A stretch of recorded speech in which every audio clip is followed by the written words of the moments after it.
No, it do do do do do do. Do-do-do-do-do. Do-do-do-do-do-do. Do-do-do-do-do-do. I'm What's good. this movie called again? It's Ghostbusters Afterlife, trailer 2. Gotcha. Yep.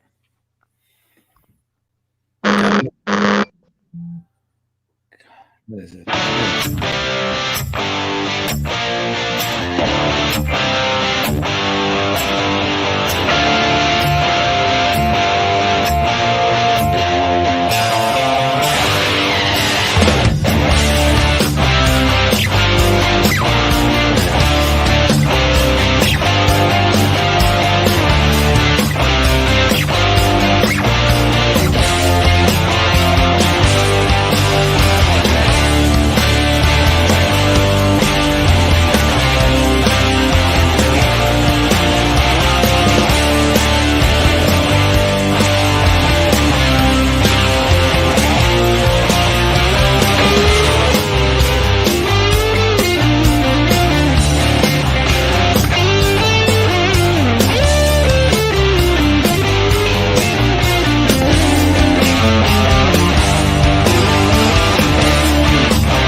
Hey, you dorks, this is Gunnar Hansen, Leatherface from the Texas Chainsaw Massacre, and you are listening to The Dorkening. Hi, I'm Brian Johnson, and although you probably accidentally stumbled across it and have no idea why you're watching it, you are in fact watching The Dorkening. Hello, this is Tom Kenny, voice actor, the voice of the Ice King on Adventure Time. And SpongeBob SquarePants. Ah, meow. Oh, Gary the Snail, too. Hey, guess what you're filling your eye holes and ear holes with? The Dorkening! Oh, I love the Dorkening. Very popular in Ooh. And Bikini Bottom. Hi, I'm Lou Ferrigno. You're watching The Dorkening. And you know what? You don't like me when I get angry, so don't get me angry. You better keep watching The Dorkening. Hey guys, this is Felissa Rose, and you're watching The Dorkening. Hey guys, it's Courtney Palm. We're shooting Death House, and you're watching The Dorkening. This is Anthony Michael Hall, and you're watching The Dorkening. Stay tuned. My friend's going to show you what entertainment's all about, baby. The Dorkening.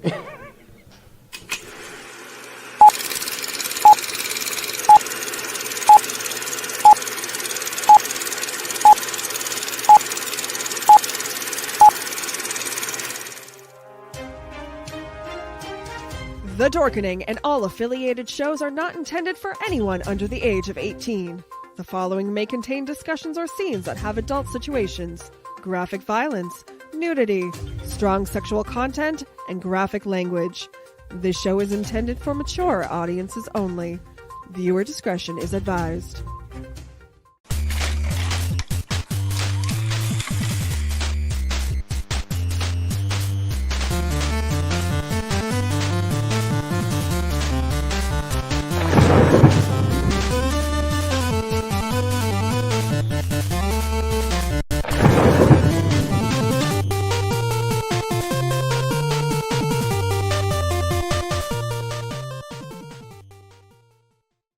Rise and shine, my sinners. When Father Evil starts his day, he gets a little deadly. Deadly Grounds coffee has the richest, smoothest flavor you'll find anywhere. It's sinfully delicious. Once you go deadly, you never go back. Order yours at getdeadly.com. Coffee's so good, it's scary.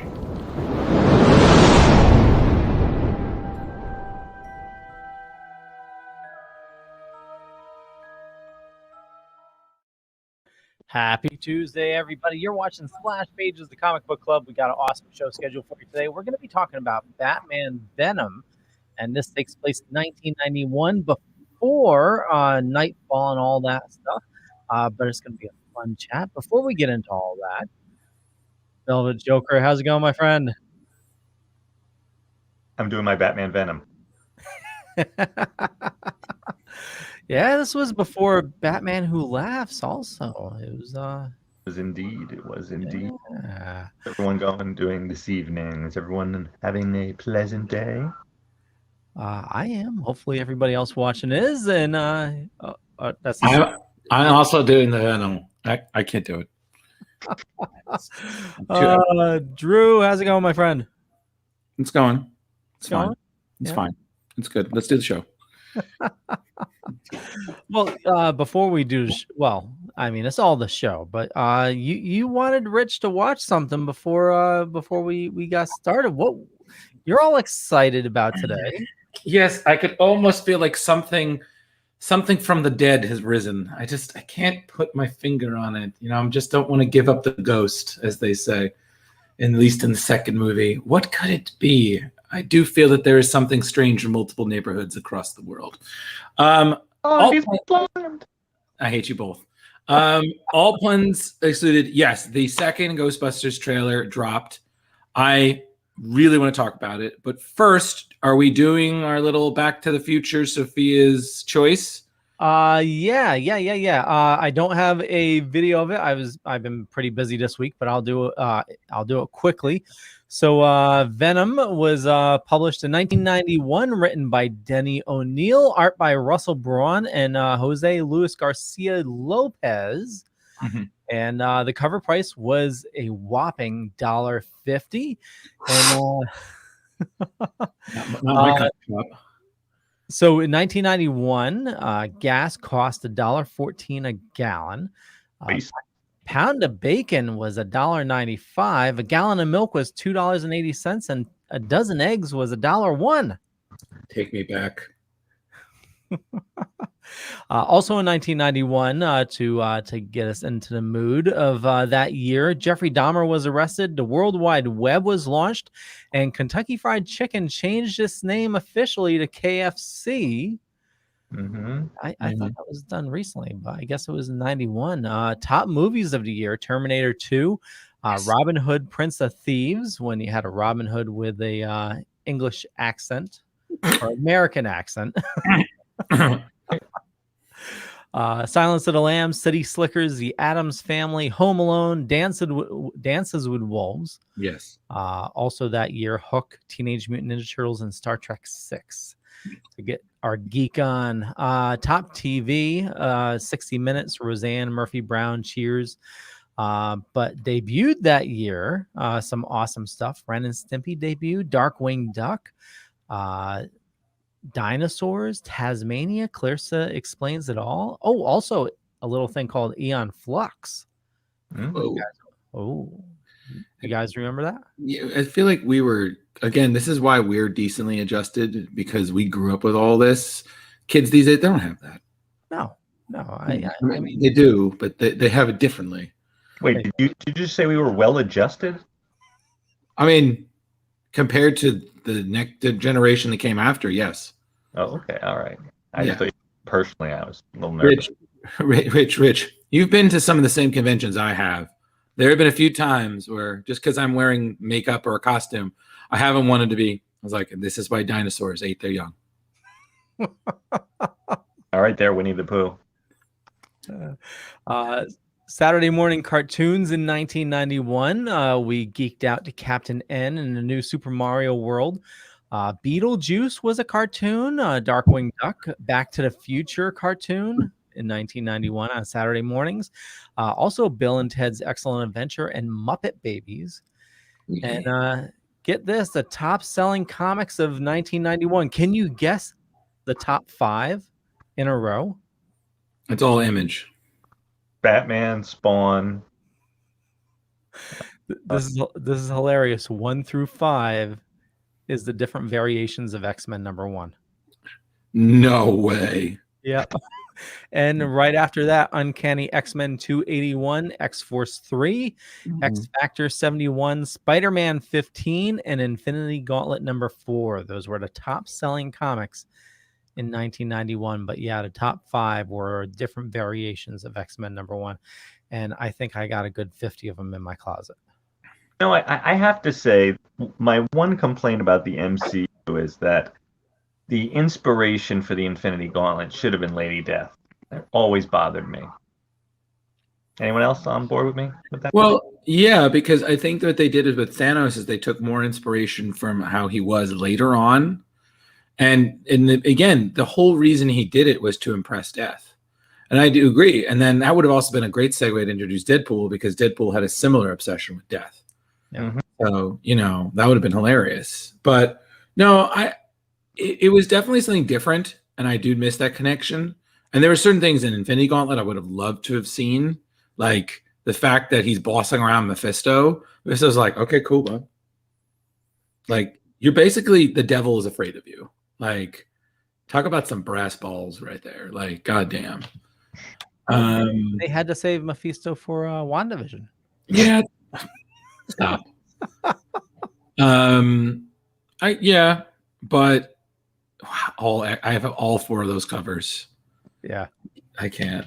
Well, there was 5 of them, right? Because you had you had Magneto, yeah. You had Scott and Logan, then you had Rogue, Betsy, somebody, Beast, Colossus. I know Professor X is on one of them, and then I'm sure Jubilee is there. So yeah. Well, and then you also had one that collected all of them, and I'll hold that one. There you go. That's what it is. That's the one I don't care about, because it's like, why wasn't this what we did in the beginning? Yeah, I know, but we all thought that was going to pay our our college bills. Yeah, well, that's the same thing that helped collapse that industry. Everyone's like, well, let me buy about 10 copies of that Superman Death, and let me sell them back. How much are they? About what you paid for them, sir. What? Burn it down. And it seems like the same thing is going on. I mean, every week you turn around, there's a new #1. They just relaunched Moon Knight last week. I'm sorry. I think that is one of them. Like, let's just be honest. I'm going to be honest with you guys. I think that is something that's really helped kill a lot of the comic book selling market. Well, that and people who take advantage, the scalpers of comic issues, is this #1s mean nothing. #1s really mean little to nothing anymore, because they're just eventually going to get reincorporated to get to that big, issue 800, issue 900, issue 1000. It's just, who cares anymore? Wait, there's scalpers on the comic book market too? Well, yes, you see them. We know of them in the signers department. They're the people who get like 7 issues of the same issue signed by one person so they can sell them. Oh, okay, gotcha. Yeah, that's another reason why a lot more people are charging these days. It's not just because living expenses have dramatically increased. It's because those people sell the comics, but the creators don't see any profit. So it's like, that's their way of protecting themselves. Like, sometimes you have to pay extra if you want your name written on a comic. Actually, no, if you don't, because they'll write your name on the comic again, so you can't sell it. Yep, exactly. Which just sucks, because sometimes what happens if I don't want my name on the comic? Like, I just want your autograph. Yeah. So I have to pay more for what you used to do before shit got BANANAS. Yeah, it seems like the whole world's gone crazy. It's I learned last week that there's scalpers with Comic-Con pool chlorine. I'm sorry. Hold on. Rich, I have a question. When did he become the Ripley's Believe It or Not of weird facts? Okay, I feel like one day it's just like, oh hey, join the show, be part of the Dorkening, everything. Like, oh, like you die-harded me, dude. You're like, oh, come on the Dorkening, have some laughs, it'll be great. Okay, and then I'm dealing with the Nakatomi Tower of weirdness over here. Okay, like Jesus. No, I'm just saying, like, how do you know this stuff? Okay, well, like, who the fuck are you? I have to ask, because I try to stay, in tune with the world, but also it helps that it was an article, because scalpers with 600 pounds of pool chlorine in a U-Haul truck burst into flames on the highway, and I believe it was in LA. It would be LA. They would have steal anything. If you can steal it, they'll somewhere cheaper. Yeah, don't you remember COVID? How people selling toilet paper? Oh, yeah. For like, it was like, what was it, $30 a roll? And they actually made money. I was like, wow. They were there was like stories of them like standing out in front of like BJ's and stuff like that. It was just, can you imagine? Yo, I got triple ply. One roll. No, but I swear, like, you're like you're a vault of weird facts, and I know this because I'm usually this person, like Leo, like wonderful, but what the hell, dude? Well, I appreciate that, but why? Thank you. You're well, yeah. No, just thank you and move on. Yep.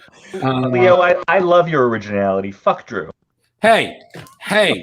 I was just saying, he's just like, oh, this day people are chlorine. And I'm like, how do you know this? Did the snakes tell you?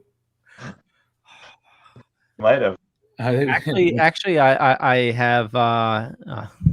Speaking of the snakes, just real quick. No. Yes, more snake stories. Absolutely. Don't listen to Drew. So my brother needed help over the weekend, so I was there visiting with him. Oh my God, you did a sequel. Well, did you bring your axe, Leo? I did not, but he gave me clarification on the well story. Okay, go ahead. So he was asked to go up and seal off a well. It's an old well, so there's a big like stone tab over it. They start horror movies off like this, right? They do. I know. Wait, Leo, should we preface the audience who didn't see that interview that Leo's childhood home was infested with giant snakes, and Leo has killed many of them with an axe? I mean, like 6 foot, 8 foot snakes. I'm sure Leo is now going to put that big 6 foot or 8 foot snake up on the screen. You want me to bring the picture up? I mean, this is just important to preface about this story, which has nothing to do with Batman Venom, to the rest of our audience. Did not see that interview that we did that discussed Leo's childhood home? Okay. For you, Rich, I will show the picture. Yeah, that is a beheaded snake because of Leo's axe, because he is a maniac and he's our Indiana Jones. Yeah, that one was about 6 feet. It had to be snakes, Drew. It had to be snakes. Listen, I'm fine with snakes, my dude. But I'm telling you right now, if you ever put up a photo of a giant spider on this show, I'm off for a week. All right, Leo. Now continue with your snake well story, please. So, just real quick, he goes up with his bobcat, and my mom said it was hundreds of snakes, but he said when he lifted the well up, it was about 50 snakes. But there were some copperheads in there. I like how so nonchalant you are about this. Like this is just something you see, like, oh yeah, there were just like 50 snakes. Sounds like, when people see 50 snakes, Leo, it's when they go to the fucking zoo. Okay? It's when they're watching Indiana Jones and they see the Temple of Lost Souls and they're like, oh, I wouldn't. I don't care what mythological treasure is down there, okay? Like, it could be the Eye of Ra for all we care. I fuck no. Okay? But you're just like, oh, it's just 50 snakes. Like, no big deal. Like, give me some kerosene, a lighter, and give me a good playlist. I got this. There we go. Yeah. He did follow it up with, I guess they've been trying to fix up the older farmhouse on top of the hill, not my parents' old farmhouse. Mm-hmm. And he said it's a lost cause because there's like snakes in the walls. There's snakes everywhere. That house is even more infested with snakes. So, that's incredible, Leo. Yeah. I mean, you guys just need to like knock the houses down at this point and just sell the land. Well,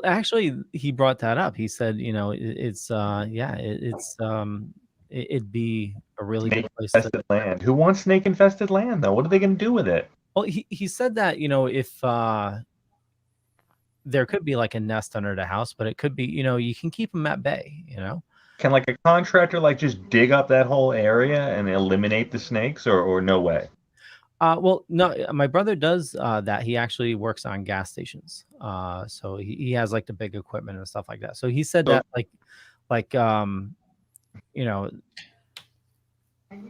if you knock down like the house and then build like further out into the field, because there's like 3 acres up there, so you just move away from the snakes. But he's the next plot down, and he said he only has like 1 snake in his garage. Oh, all right. Yeah.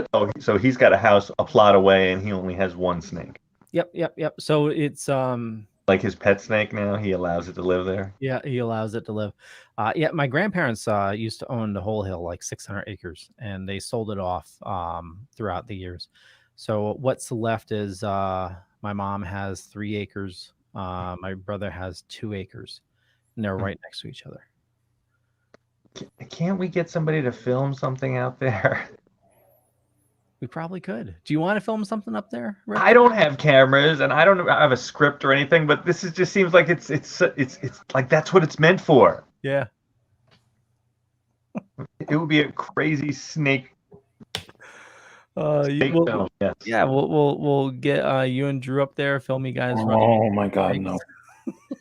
Leo, you do not want me up there. No, I want to see you out there with spinning axes, Leo. Just like because I'll have the spinning axes, and you guys are running away from this giant boulder of snakes rolling down. Okay, first, let me explain something. Okay, I need to clarify some very important things here. One, I'm not afraid of snakes.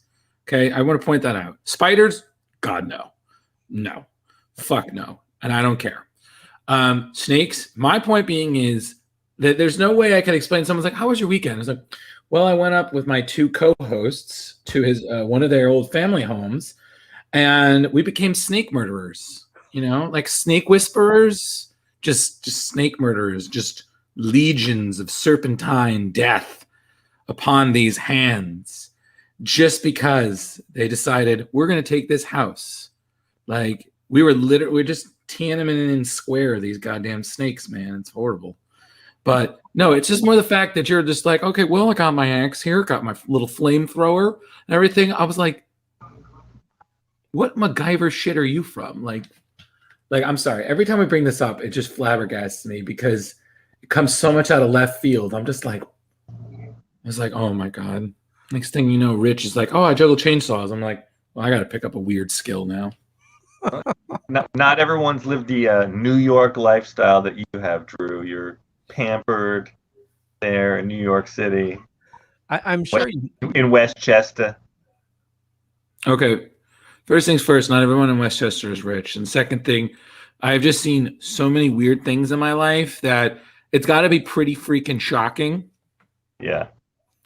That God, I can never get his word.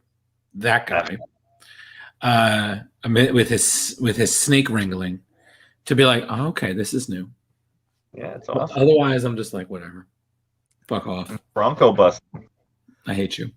So, Leo, can we talk a little bit about what Rich watched while we were doing our intro, which I feel at some point I just want to do our intro and try to do as many of the voices because I've watched it so much. Oh, I would love that. Oh my God. And the one that I got to be honest with you, I always roll my eyes at is Lou Ferrigno. Every time. I'm just like, I don't know why. I've met him. He was really nice. He sent an autograph for my dad. Yep. I was just like, Hulk, sit down. For the love of God, sit down, please. Yes. So Rich, did you watch it while I did watch it. It was I'm not the Ghostbuster aficionado, Mr. Ghostbuster 1984. This is your thing. Your shine, baby, shine. Okay. Let's go. Is it November already? I'm so excited. Honestly, I think that was probably the best trailer so far that we've seen. I think it perfectly captured all of I think it perfectly captured everything that the movie is about. It's about honoring a legacy. It's about honoring a trilogy. It's about continuing that, but staying tribute to the past. Personally, I think it's a great story. I think I like how it starts out slow and then picks up, which is kind of how the original Ghostbusters started. You know, it was always slow and then there be ghosts. The new characters, I feel, will inevitably grow on us. I do enjoy the little girl's Egon-style wit. I mean, just flat out being like, maybe it's the apocalypse. I'm like, that's an Egon thing right there. That's your grandfather. The moments that stuck out the most to me, seeing Annie Potts. Yes. Oh my God, seeing her talking about Egon I was just like, yes, thank you. This is so great. I was like, because I'm so tired of movies that give away the whole goddamn thing, like Batman versus Superman. I was like, do I need to watch the movie? I feel like I just saw it.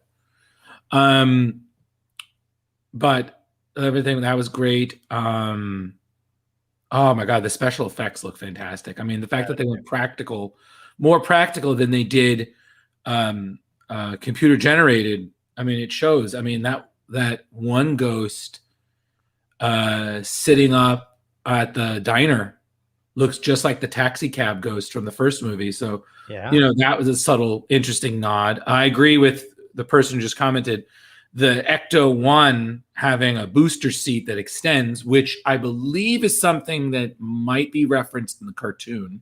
I can't be sure. I think you're right. Right? Yeah. That was great. This kid gets to live every kid's dream. I mean, every kid who grew up in the 80s and early 90s wanted a proton pack. We just wanted to, you know, bust ghosts and feel like a badass. And she gets to live our dream for us, which was great. And then at the ending with Dan Aykroyd's not cameo, but still cameo. I was like, Raise a Colt's still open. Like, they're still there. Yes. They feel good. Yes, it does. And then the song is good too.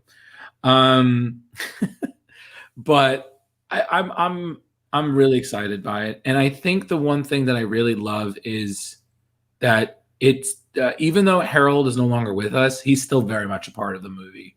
Yeah. And that to me is the really most important thing that I feel just upon the trailers that Jason Reitman, as everyone knows, son of Ivan Reitman, who directed the first two movies and is a producer on the new film, I feel he's really done very well with that legacy. And, you know, again, I'm looking forward to another great Ghostbuster movie.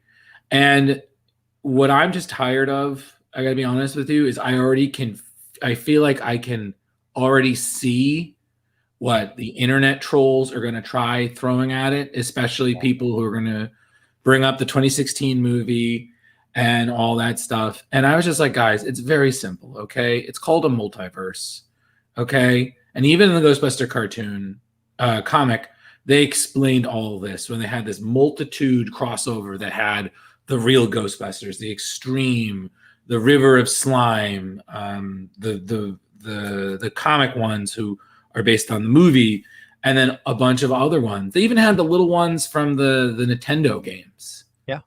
You know, it was great, and nobody cared. They even had the 2016 Answer the Call Ghostbusters, and it was great, you know? So, personally, regardless of the trolls who always want to pick a fight, because this is the epitome of their life, as a fan, I'm so happy because it looks fantastic. I already have been telling people, I was like, I am the friend who will gladly see this movie multiple times. So schedule me now. I'm very excited. I mean, I cannot be more excited for it. And I think it's about time that, like the Ecto-1, I fix up my gear because it's been a while. And I think it's time to put away some of the junk food and start exercising again, because that jumpsuit could be a little tight right now. A little tight. Facebook user says, I didn't get the shameless plug for the PS5 though. I only saw the trailer once, so I'll probably have to rewatch it. People have been tagging me in it, so I'm probably going to rewatch it like 10 times. Yeah, probably more. It gives a lot of fan service, which is what people are looking for. pretty much. And yes, gentlemen, I do want to say that probably the first time I see this movie, I'm showing up in full gear because you got to represent. That is awesome. Oh yeah. Now, does that mean you'll be bringing your backpack with you as well? The proton pack, absolutely, full gear. Rich, proton pack, proton pack. The jumpsuit. I didn't know. Full gear. Okay. Oh yeah, no. The first time out is always full gear. So proton pack, PKE, goggles, trap, smiling demeanor. Right. Now, what does your name label say? It's my name. I got a custom made one, so it's just Molly. But in the beginning, I was Stan's. I would say for the last 10 years. For the last 10 years or so, everyone has just been saying, like, Drew, you talk like a Venkman, but God, you're a fucking Ray. And I'm like, yep, I cannot argue with that. Even my mother will be like, she'll just watch the I couldn't help it. It just popped. She's like, that's so you. And I'm like, that is so wrong. The most innocent thing. Yeah. Well, I think it's just for me. It's again, it's so hard when certain lines in Ghostbusters where you as a kid, you don't think it, but as an adult, you can see that it could be looked at in a somewhat different and probably dirty way. So there's a lot of odd innuendos there. So when you say something like, I couldn't help it, it just popped in there. I'm like, oh boy, oh my. So it's just those little idioms, and I'm like, oh boy. Well, I'm sure we'll talk a lot more about this tomorrow as well, and we'd love for you to join if you want to join. I'll say, I gotta schedule. I gotta sprinkle out my appearances. I know. But very popular. We love you. I know. So, and now to segue, because we were talking about snakes, and since snakes have venom, Batman Venom. Yeah. Not to kill the segue though, real quick. Was that a terror dog I saw? That was 100% a terror dog. Okay. That was 100% a terror dog chasing after Paul Rudd. 100%. And I had the same reaction. I was like, yes. Well, Ant-Man is going to be part of this. Yes. Now about those terror dogs. Now, have either of you seen the toys that they announced as well? Mm-hmm. The older ones. What's that? Are you talking about the ones where it's the older Ghostbusters? Yeah, the one that had the terror dog. Yes, and then they're also released images of toys for the Afterlife, which is the Ghostbusters is older. Oh, so, I wasn't sure which one it was, but I just saw a terror dog that seemed to be standing on its hind 2 feet. Yeah, it's going to be great. I'm very excited. It'll be nice to see kids dressing as Ghostbusters for Halloween again. So I'm always a fan of Junior Ghostbusters. This year for Halloween, will you pull out the costume? It's funny. I always wear it, and I think because I have a new job, I did say that in my interview. So I feel like they won't remember that, but I do. So I feel like I have to, like, I don't know why, but I always possess this urge to always push the envelope on everything. I mean, Rich, you've met me in person. You know this is true because you've seen me as Deadpoo. And if that's not pushing the envelope, I mean, give me an Emmy. But hold on, I wish I could pat you on your back through the screen. That's true. I always love. Yeah, I just always want to do more with things, and I think it's just because I'm so obsessed with making it a memorable memory. But then I sometimes forget. I was like, "That's great, Drew," but it's sometimes not about you. So I have to balance that. Like a true Libra, I have to balance that. Otherwise, I just look like an asshole in a costume.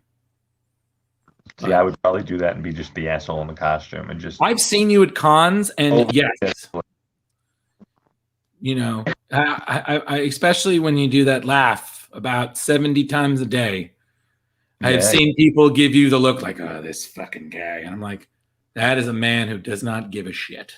Yeah, there are some famous artists at New York Comic Con that do not love my laugh. Nope. I know exactly some of those people. It's true. Leo, they don't. But it's really funny because I've seen one of them actually make that face and be like, this fucking guy. So it was pretty funny, not gonna lie. But you know what? Again, making memories. Oh, totally. So let's talk about the books. Yeah. So in 1991, storyline from Legends of the Dark Knight, issues 16 through 20, when Batman fails to save the life of a young girl held for ransom, he decides to try a new experimental drug designed by her father called Venom. Writer Denny O'Neil introduces the strength-enhancing drug Venom. After Batman fails to save a young girl, he begins taking the drug in order to lift his limitations. However, when the Dark Knight becomes addicted to the substance, his entire life begins to spiral out of control. The drug Venom later goes on to play a major role in Knightfall, the storyline that sees the villain Bane breaking Batman's back. Yeah. Like I said, came out in 1991, and I was collecting Legends of the Dark Knight at that time, and absolutely, I fell in love with the storyline. That's why I added it to our read list. I'll pull it up here. Leo, before yes, we start, I want to let you know that I am never going to let you live down baking Batman's back. Just want to let you know, because you said it so nonchalantly. You're like, yeah, and Bane baked Batman's back. I'm like, you want to try that again? I was like, did he bake him some muffins? He did. Some good old Venom fiber muffins there. Build up his strength. Oh, Bat muffins. Bat muffins. Yeah, I'm done with you. Get out. Bat muffins. So I absolutely love this, but I want to know what you guys thought. Who would like to go first? I think the clown should go first. All right. So, Leo, first I want to ask you, because I know you're a couple of years younger than me. How old were you in 1991? 91. I was 16. Okay. I was 4. I was 20. I don't know. I had a lot of fault with this book. Okay. I thought it was really ridiculous that Batman so quickly just caved in to take drugs, performance-enhancing drugs. And I realized they were trying to lay out this horrible thing that happened to this little girl. Right. Which I get. And Batman was not able to save her, and she drowned right in front of him. But her father, who barely seemed to give a crap that his daughter died, and it's like, here, try my performance-enhancing drugs. And he's like, no, at first. And like 3 days later, he's like, yeah, give them to me. Give them. It just felt so out of Batman's character. And I have to say, because of the books that we've been reading as of late, I just felt like the writing was really immature. I don't know if any of you guys felt that way, but based on the stuff that we've been reading lately and the depth and the bombs and linking old things together, this just felt forced. Like not enough. Like they weren't going deep enough, maybe, or I don't know. It just didn't connect for me. So you guys, I know, Leo, you said this was a great thing from your youth. And sometimes I think, we remember things and then read them the same. So what did you think rereading it now? Rereading it now, it's definitely has, that the fuzzy nostalgia look to it. I definitely know that I loved it more as a kid, but expanding my Batman reading, it definitely doesn't hold up to, like you said, some of the storylines we had been reading. I still thoroughly enjoyed it. I can get how the father didn't really care about his daughter, because you find out later he's addicted to, well, not really addicted, but he's been taking similar drugs to alter his his thinking, to help his intellect. Mhm. And Batman, it's I know it's a little bit of a push to see him being addicted, but with anything, it's you don't know how it's going to affect somebody. I do love that when he is addicted to it, that he refuses to put the suit on, like he's ashamed, and I love that, just cold turkey, he's able to rise above it and heal himself. He has Alfred lock himself into the Batcave for a month. Mhm. But yeah, the storyline, it is rather simple, and it's only 5 issues, but yeah, it's I thought the artwork I definitely remember the artwork being better.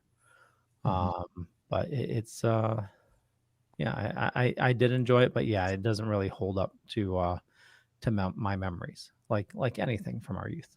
Sure. Yeah. Absolutely. And I wasn't trying to like speak down to your pick. I was just Oh, no. curious. I was trying to pinpoint, and who knows? Drew could think this was the most fantastic storyline and see a depth that I didn't see. Oh, is it my turn? I wasn't sure. I had never heard of this story. So upon reading it, I liked it because again, I generally like most Batman. I mean, I'm sorry, you have to be a really questionable writer for me to just not give a crap about your story. And don't get me wrong, there have been stories where I'm just like, nope, don't care. Do not care about this. There were things in this story that I liked. And then there were certain things in it that I didn't. So I agree with you. I personally, again, having met pretty much all of these people at one point or another in my life, including getting to meet Denny O'Neil at least twice before he passed away. I enjoy Denny's work simply because I feel like he gets a really nice nostalgia, very like Batman. Like it took me a second to realize that this was kind of like a prequel story. Like this was an early one because he's talking about District Attorney Harvey Dent. And I'm like, wait a second, isn't he like, I'm like, oh, this is the, so it took me a second to kind of realize, and it was kind of interesting to see, there were certain parallels that I think Denny was hinting at. Like he dropped Santa Prisca. He mentions him being like, addicted and then locked away for a certain time until he's better, kind of shadowing what would happen to him when Bane breaks his back. So I like that. The general irked me because he was like, it was Thaddeus Ross from the Hulk. Oh, glad you said that. Thank you. Yeah, you're welcome. It was Thaddeus Ross from the Hulk with like not great motivation. It's just it's all about like, it was like Thaddeus Ross mixed with Jack Nicholson from God, that movie with Tom Cruise. You Can't Handle the Truth. Fuck. Is that A Few Good Men? Yeah, I think that's right. Yeah. Okay, cool. Yeah. From A Few Good Men. Because he's talking about, it's just like, we got to cull the weak. We got to make the best soldiers, get rid of the weaklings and everything. I was like, can someone just shoot this guy? Like, Jesus. And I felt so, and then we have the son who's like a gentle soul. And we really don't have any reason why the dad hates him. It's just like, and it's not even, you remind me too much of your mother who I killed. All this. It's the same thing with the scientist guy. Like I agree with Rich. I was like, his daughter is dead and he does not seem to give a fuck. I was like, man, if we had called child services a little earlier, we could have avoided all of this. Yeah, it felt a little after school specialty. Yeah, and then it's even like the other things. Like you had the kid is in that relationship with the woman over in Santa Prisca, and then he just straight up murders her. Yeah. Like, I mean, do you just basically realize that the kid bat slapped her to death? Because that's literally what he did. He just did the one move. And I was like, oh my God, that's the bat slap that kills. Like he was just like wham, and she's just blood spatter. Like I said, I've met Braun, and I've also met Jose Garcia-Lopez. They're both great artists. I know, and I do agree that this style is a little rough. And there was just a lot going on, but I'm not gonna lie to you, Rich. There were a moment or two where I was just like, I was a little bored. You know, like it was just so random because I just felt like there was so many moments here where it's just like, let's just draw Batman without a shirt on. You know, it's just like with this one, like look at this bat version of Moby Dick right here. Like he's just like, well, I'm Batman. I'm just gonna take this and I'm gonna make a mini harpoon and I'm gonna kill that shark. I felt bad for the shark. You know, and then what I enjoy is I was like, boy, when he just flips the two spectators who are watching, and then he just leaves them to die. I was like, man, this is me anytime I see somebody being dumb on the internet. I just want to flip the boat and leave it for the sharks. Just be like, keep swimming.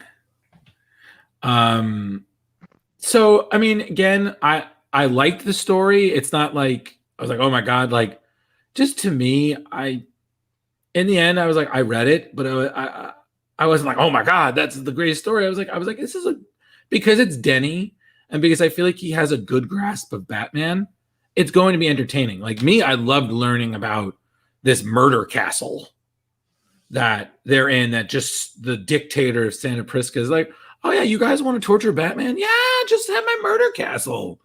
Keep it for the weekend. Yeah, that's fine. You know, I was just like, all right. And then see, this terrified the fuck out of me. Like withdrawal Batman. I was like, oh my God, that is the stuff of nightmares. It was the same thing with him with the beard.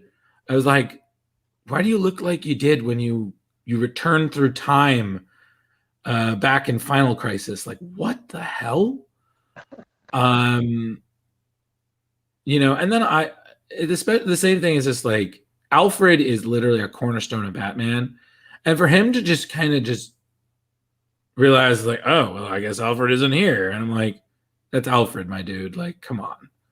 Like, so I didn't mind him being addicted because again, Batman is a human hero, you know, and I feel at this point we've seen so many different characters or their sidekicks or people in their stories go through addiction and whatnot, but Batman's still a human being.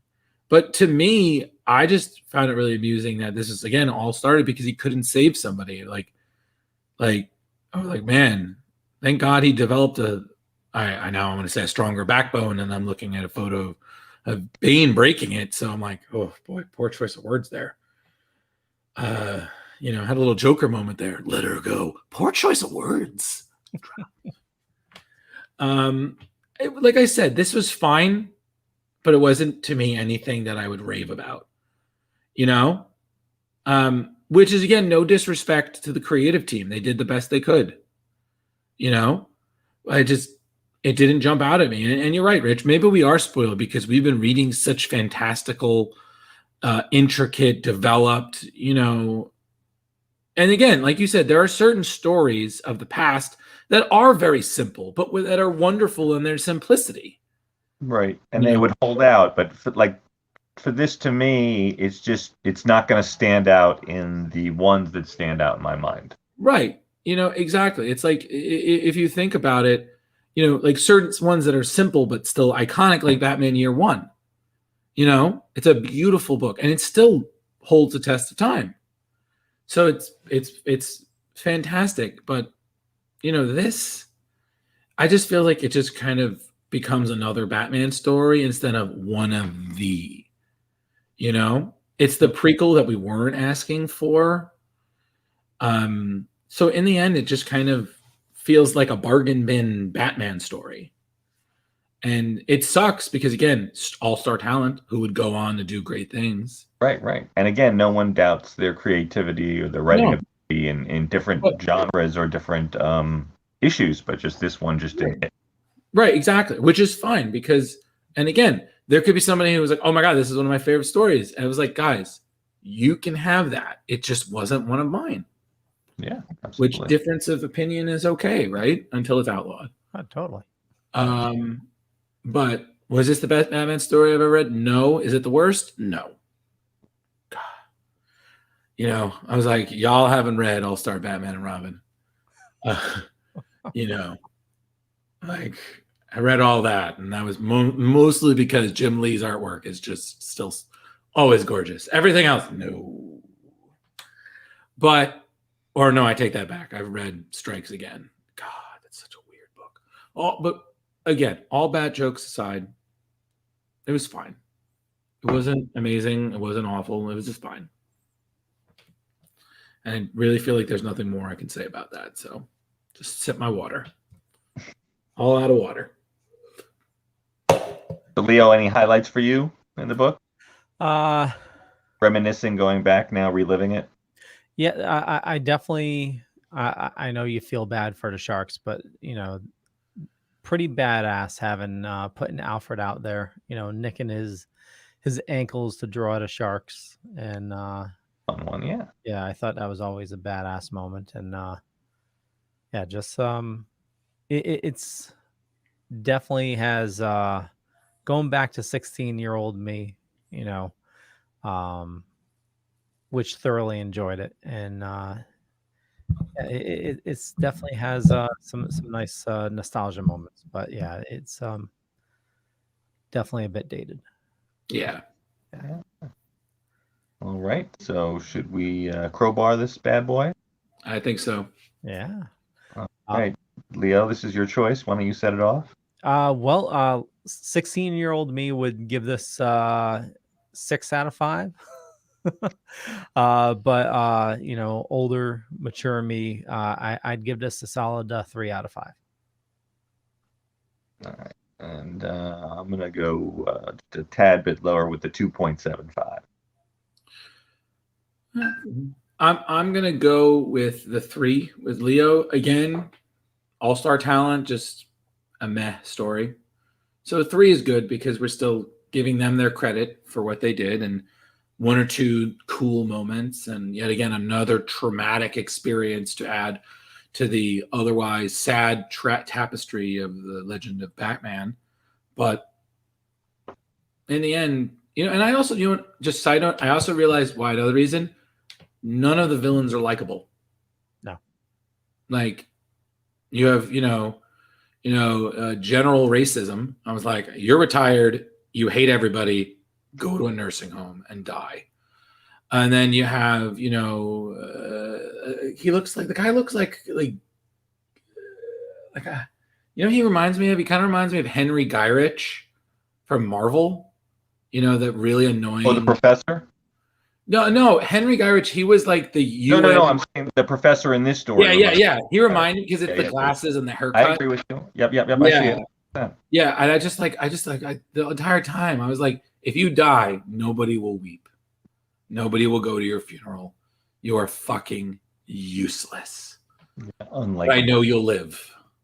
But I just also realized something, guys. If you realize there's really no villains in this story. There wasn't the Joker, there wasn't Penguin or Scarecrow or everything. It was just these two. And I think that to me is something I want to give a little credit for, because that's hard to pull off. It's very easy for Batman writers to just be like, oh, we have a casual day in Gotham, and then the Penguin attacks. This one, it was surprisingly human. Yeah, well, I think the main villain was just, Batman's inner demons, battling those. Yeah. The rest were just cannon fodder. But, one thing that irked me was, the 2 guys that were working for the professor, how they could best Batman. I know he had a, hurt arm, but you would think Batman would still be able to take him. Yeah. That was definitely a rookie Batman thing. Yeah. Like, I was like, listen, if I fail to save somebody, the thing I do is just go home and lift weights to just settle my rage and my depression. I was like, yeah, totally. That's a total normal thing. So it's one of those things where I was just like, Alfred, can you please just keep adding the snark? Because this is hard for me to handle. I'd just be like, okay, cool. You're gonna have your little temper tantrum. I'm gonna make some tea. I'm gonna go to a rough bar dressed as Carmen Sandiego. Yeah, that was. I'm not gonna lie. I was like, I'll take worst Batman disguises ever. Like, 100, please. Yeah, exactly. I was like, what? You know what it is? I was like, what's with this adult Tracer Bullet cosplay that Bruce Wayne is doing? He's got the fedora. He's got a trench coat on. He's beating up mooks. Like, at some point, I was like, where are we? Well, he was also wearing the Joker smile too. So Yeah, and that was the other thing. Like, again, we've seen Batman smile. We've seen the Batman who laughs and whatnot. It was a little weird. Yeah. Like, you know, when the occasional part, like when he laughs at the end of the Killing Joke, that's fine because of how that story goes.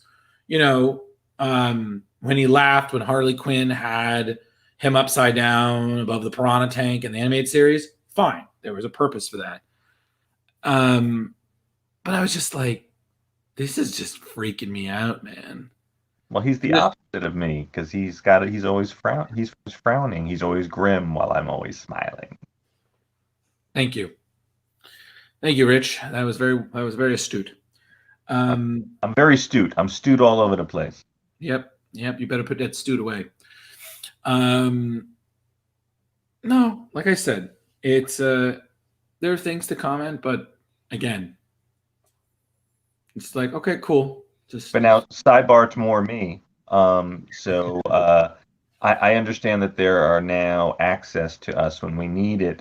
The Batman Long Halloween Part 1 and 2 now. Yes. I don't know if we need to segue or have that as a separate episode, but I'm excited to watch it. You know what? I should get on that too, because being a fan of the whole series, and Leo, you've read it right now, right? Mm-hmm. Yes. So I watched the first half Okay. and then realized I never read Long Halloween, went and binged it. Mhm. And I haven't watched the second part yet, but yeah. Okay. So answer your question, yes, I have read it. Okay. Did you read? Should we possibly next? Oh, I'm sorry. Go ahead, Drew. I apologize. No, I know. I just did. Did you read any of the others? Because they did. There was like a Tim Sale and Jeff Loeb had 3 Batman related things. They had a group of Halloween specials, which was called Batman Haunted Night, all taking place on Halloween. They're great. They're interconnected. They're a little weird, but they're great because they're all the style that you see in Long Halloween. And then you have Long Halloween, and then you have Dark Victory, which was the sequel. Oh. So, you know, and that was their way of introducing. In that one, we introduced Robin. So, you know, so it's pretty cool how they do that. No, but Long Halloween, honestly, I'm so glad. And I have to ask this. You've watched it because I haven't watched it. How does Jensen Ackles do as Batman? I have not watched it yet.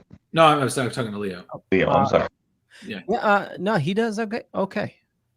It's not, you know, it's not Kevin Conroy, but he does an okay job. I heard that when they called, he just did the Nathan Fillion for Captain Hammer. He just picked it up and said yes. Really? Oh, that's awesome. Yeah, he was just like, yep. They're like, oh yeah, hey Jensen, we want you to be part of it. Yes. Nope. It was just like, I could hear that. Yeah. Yeah, it's just so funny because when I heard it, I was like, because I watched the trailer, I was like, that's a pretty decently convincing, you know, because let's be real here, every Batman person, unless you are going for something different, is in some way mimicking Kevin Conroy. Yeah. Like it's just that's how it is. Like it's some version of that. But I was like, it's always nice when they do it. It's the same thing like with Rich with Joker. Mm-hmm. You know, they're always going to mimic something of Mark Hamill's mania.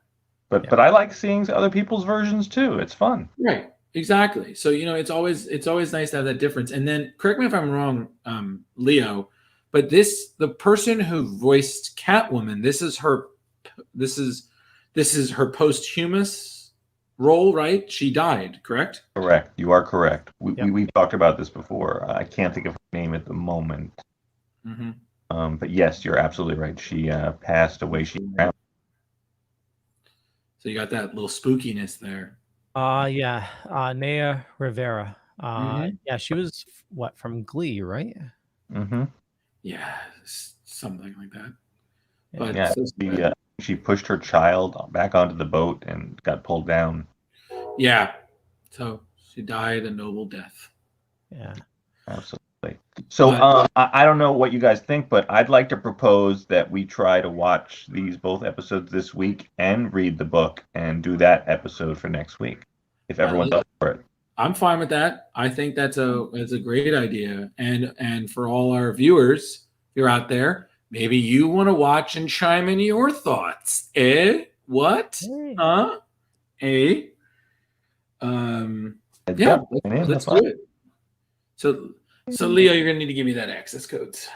Okay. You know what? We'll hang up and then I will tell you what you need to do.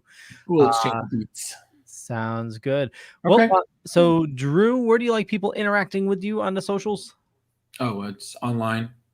Facebook, Instagram, Ghostbusterman1984. I write a lot for Screen Rant. That's why I'm so tired right now.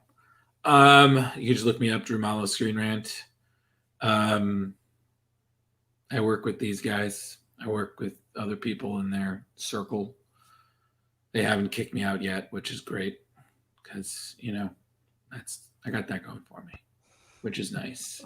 Beyond that, yeah, I need a nap. Okay,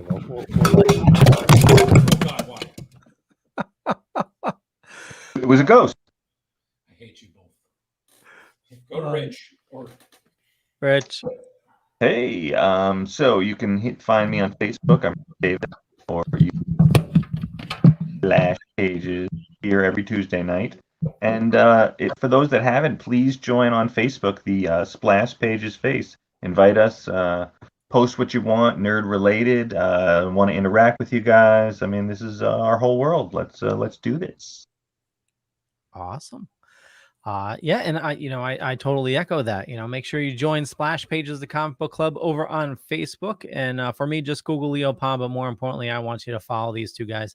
Rich and Drew, they do awesome stuff. And with that, I run a little thing called the Dorkening Podcast Network. Head on over to thedorkening.com and just about 40 shows on the network. A lot of awesome people doing a lot of awesome stuff.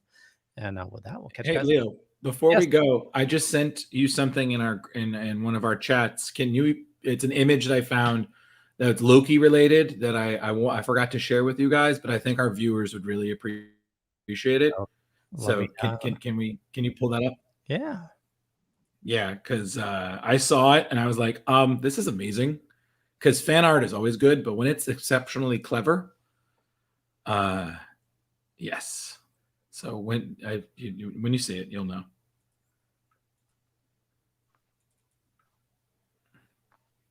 Oh, nice.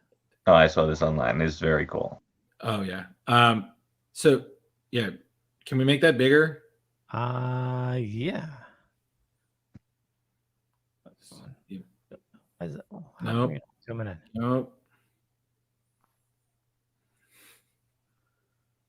Let me open it in a new tab. This is how Leo makes a tab, kids.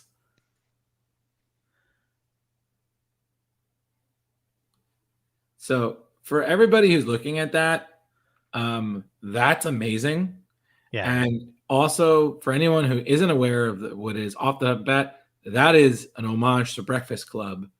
And that is still one of the best I've seen, especially because Breakfast Club is cool, but they never had an alligator god. Right. And I really feel like in that, they weren't using the actor Mobius. It really looks more like Grunwald. Oh, 100%.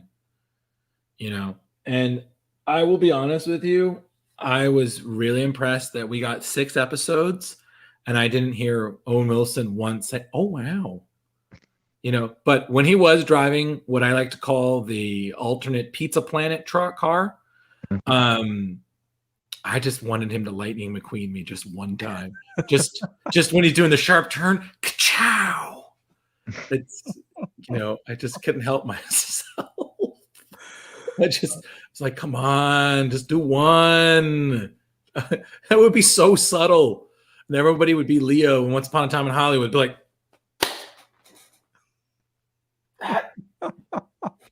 that's just after watching. Don't get Leo started on his Owen Wilson movie obsession, which I've just discovered. Oh, you just discovered that? Yeah, last night. Okay, what? Well, Drew, once I give you access, you'll be able to see that as well. Oh, I decided to go on a. I decided to take. I don't want to watch every Owen Wilson movie that he's ever been in suddenly is up on that actor. I don't want. Okay, listen. I'm gonna be very clear with you on a couple things. Okay, I don't want to watch You, Me, and Dupree. I don't want to watch Drill Bit Taylor. Okay, I don't want to watch Hall Pass.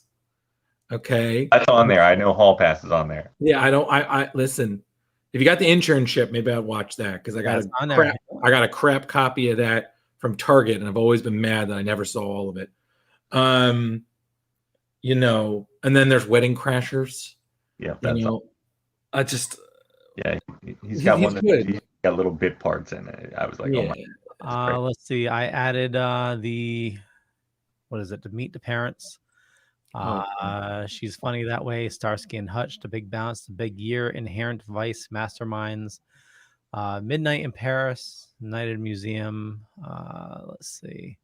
Father Figures, Hall Pass, How Do You Know, Bottle Rocket, Mr. Fox, You, Me, and Dupree, the Zoolander movies. Gotta have those. It's always so hot right now. I always said that if I cared enough and I really did it right, I would have probably made a really good Mugatu. Would have just. Oh, I can totally see that. Oh my God! Right, especially because there's a special place in my heart for when Will Ferrell goes over the top, but like in certain degrees, because then there's some movies where it's just really dumb.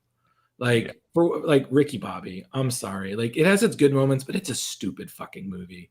But then you have like Step Brothers, which is also a dumb movie, but it's great because it's him and John C. Reilly being idiots. And everyone's like, everyone is like, I have let this friend go, so I know exactly what's coming. But Will Ferrell in Old School, Will Ferrell in Zoolander. Not the sequel. God, I watched like 10 minutes of that. I was like, God, this was such a missed opportunity. And then later on, like there was that period where everything was screaming Will Ferrell. And I was just like, you're actually a better actor than this. I did see he did a cameo. I think it was in Jackass. Yeah. He's just in the background eating pizza. Yeah, it was just the most random thing. You're just watching Jackass and there's just Will Ferrell eating pizza. And I'm just like, that's the best cameo I've seen in a while. Like, just goddamn. But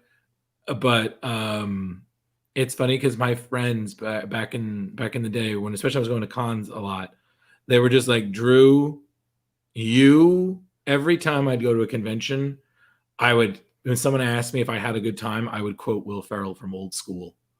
So it's did you have a good time? I had an awesome time. It's like, okay, Frank, we know you had an awesome time. And the entire town always had I'm asking Mitch, did he have a good time? This is also my very fast Vince Vaughn impression. Yeah, I had a good time. Okay, good. Wouldn't that sometimes keep going and continue and on and on and on? Old School is a guilty pleasure. I guess so. Because Frank the Tank is sometimes I feel like the older I get, the more I feel I'm becoming Frank the Tank. But like not in the sad way, like his marriage deteriorates and he loses control. Like what are you doing? Yeah, we're gonna go out shopping. We're gonna go Bed Bath and Beyond. We're gonna go Home Depot. Buy some DVDs. Yeah, buy some DVDs. Maybe Bed Bath and Beyond. I don't know if we're gonna have enough time. And then he does the beer. Do it again. It's so good when it hits your lips. It's just I'm sorry. I'm good, guys. That's Everybody, all our fans, I'm so glad you put up with our bullshit. Because I'm just like, I don't know what I'm talking about anymore. I've got to take like a silly boys. The silliest boys. Okay, I'm gonna go now. Okay, well, we'll wrap things up. Don't go anywhere, Drew. I'll get you all set up with that. And with that, we'll catch you guys later. Bye. Have a good one, everybody.